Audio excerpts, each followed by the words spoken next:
नमस्कार, मी आकांक्षा. स्वागत आहे तुमचं माझ्या नवीन व्लॉगमध्ये. आज होता मंगळवार. सकाळी लवकरच उठले. गॅलरीतून बघितलं, वातावरण तसं थोडं थंडच होतं. मग काय, निघाले वॉकला. आमच्या सोसायटीचे वॉचमन शेकोटी करून शेकत होते. या झाडावर ही खारुताई पण सकाळी सकाळी कोवळं ऊन खात होती. तेवढ्यात पुढे येऊन श्वानाला म्हटलं, येतो का वॉकला?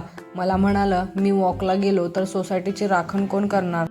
मी म्हणाले, आहेत की वॉचमन. तर मला म्हणतोय, वॉचमन बसलाय शेकत, मलाच लक्ष द्यावं लागतंय. मग वॉक केला आणि घरी जाऊन आवरलं आणि नेहमीप्रमाणे मजूर निघालाय आज पण मजुरी करायला. ऑफिसला पोहोचले आणि ही आहे आमच्या ऑफिसची बिल्डिंग. ती भव्य आणि उंच आहे बघा, पूर्ण ग्लासमध्ये. मग ऑफिसचं काम करून थोडा ब्रेक घेतला आणि गॅलरीमध्ये आले. तर इथे गॅलरीमध्ये असा नजारा होता. हे फुलपाखरू फुलावर बसून फुलातून रस काढत होतं. मांजर जसं डोळे मिटून दूध पितं त्याप्रमाणे त्याचंही काहीसं तसंच चालू होतं.